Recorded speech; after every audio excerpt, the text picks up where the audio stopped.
I still can't believe I was hugging her right there, in front of the whole school. Normally, I would find it absolutely terrifying to be seen by so many people while hugging Enid. But what happened tonight changed something in me. When fighting Crackstone, all I could think about was Enid. Desperate to know if she had survived the battle with the hide. Seeing her body covered in wounds made something in me twist with pain. Enid could die, and I couldn't be there to ensure her safety. Every cell in my body wanted to stay, but I knew what I had to do right now. I had to go. I had to save Nevermore and everyone else. Enid whispered in my ear. I thought I had lost you. I'm here now, whispered back and held Enid tighter, breaking away from the hug. We looked into each other's eyes. I could see that she was scared, and honestly, I was a little bit scared myself. We should head back to the dorm and get some rest. Tomorrow we should call our families and leave, since I don't see Principal Weems anywhere, Ajax said, and rubbing the back of his neck. Principal Weems is dead. Thornhill killed her. Everyone simultaneously looked at me as if they had seen a ghost. Some started to cry, and Enid was among them. I wasn't completely sure, but somehow I knew that Principal Weems and Enid were very close. After a moment, Sheriff Galpin arrived following my notification about Principal Weems's situation. He looked at me with sorrow. He must have already known that Tyler was the hide. Sheriff Galpin said, Okay, kids, get back to the dorms, get bandaged, and rest up. I'll contact your parents to come get you tomorrow. If you need anything at all, just call the police station. Someone will be there to help. Now, Wednesday and Enid, I need to speak with you too. Enid looked at me confusedly. I replied to her with my usual emotionless expression. The two of us followed the sheriff toward the woods and stopped at the scene where the hide had attacked me. Sheriff Galpin said, He is my son, and I apologize for not believing you, Wednesday. And Enid, it seems the two of you had quite a fierce fight. I'm sorry for everything the boy put you through. Here is my number, you can call me if you need it. Look after one another. Good night. He left us in the place where both of us nearly lost our lives. The atmosphere was quite tense. I could sense that Enid seemed to be on the verge of a crisis. Normally, I would look down on her for things like that, deeming them ridiculous and petty. But this time was different. I saw him choking you so hard. He was almost going to kill you Wednesday. I saw tears beginning to fall down her bloody face. My gaze softened. She looked like she had turned to stone, staring intently at the base of the tree where I nearly died. Near death is something that has been happening repeatedly to me lately. She doesn't know this and assumes this was the only time. I didn't know if I should tell her about Goody, but now wasn't the right time.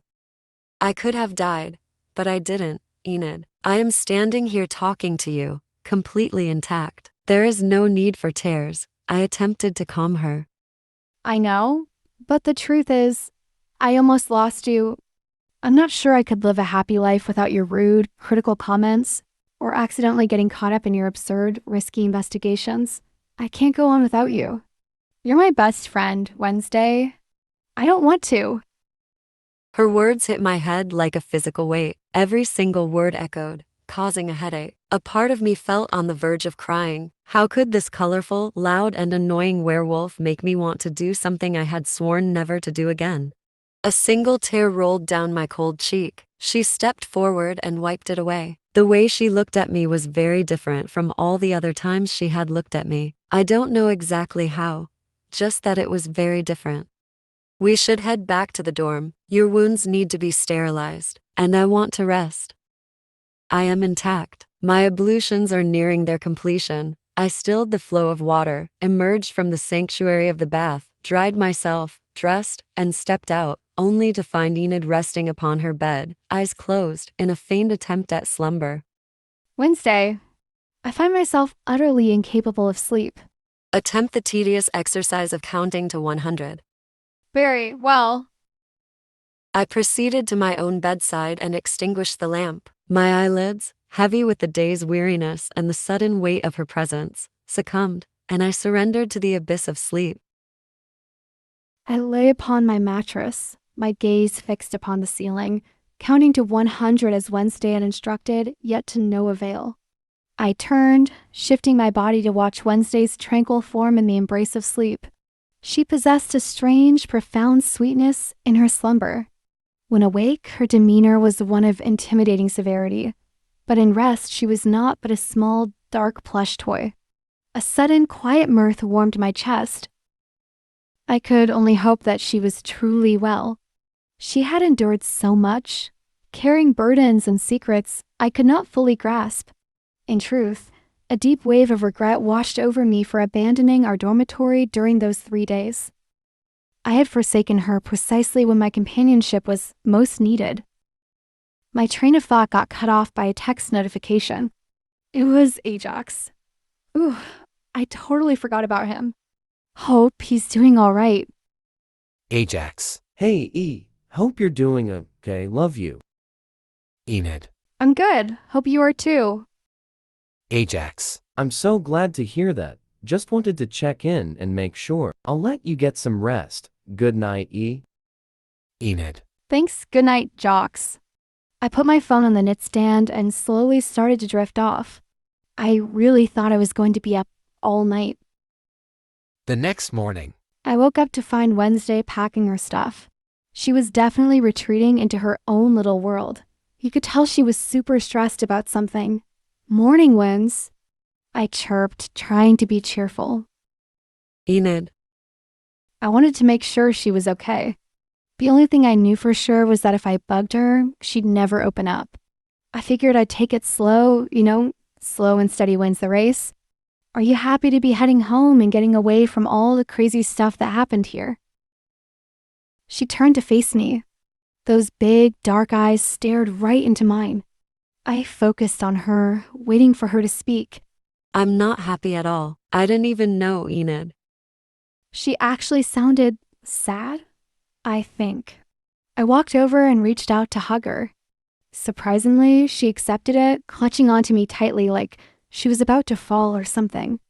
All that stuff with Crackstone had clearly gotten to her, just like it did to me. Wednesday let go and looked at me with a shocked expression. Shocked that someone who hated touch as much as she did actually initiated a hug, which did absolutely nothing for her. I wasn't her usual comfort person, we just clicked and she saw me as her best friend, which is how I felt too. But I didn't think I'd be the person she'd ever hug. Why aren't you packing? Wednesday asked. My family rejected me. I'm not welcome in the pack anymore. So I have to be alone here at Nevermore, dealing with the loneliness, which I hate and is my biggest fear. My parents don't want me to come home. So I'm gonna stay here. It's totally fine. I'll be okay. I lied to Wens. What was I thinking? Trying to lie to Wednesday? She's definitely going to know. You shouldn't be here alone after everything that went down. My family has plenty of rooms. You can come and stay with us if you want. She said it gently. Seriously, you'd be cool with that? I wouldn't have offered if I wasn't Enid. For real, I said awkwardly. I was about to turn back towards my bed when she suddenly grabbed my arm, spinning me around to face her. Thank you for the hug. Wednesday looked down at the floor, her cheeks a tiny bit flushed. Seriously, how is she so adorable right now? No problem, Wens. That's what friends are for. I turned back to quickly get my stuff together. I grabbed my favorite outfits and my 3 stuffed animals, Mr. Bean the brown bear, Cricket the white bunny, and August the bat. Each of them means a lot to me. After packing my clothes and toiletries, I kept it super simple with just one bag. If I get desperate, I can always borrow some of Wednesday's clothes. I've totally sneak borrowed before, and she never noticed. A knock came just as I was grabbing my deodorant. Must be the Adamses. Shoot, I needed to hurry up. Finally got everything zipped up. Hopefully, I didn't forget anything major.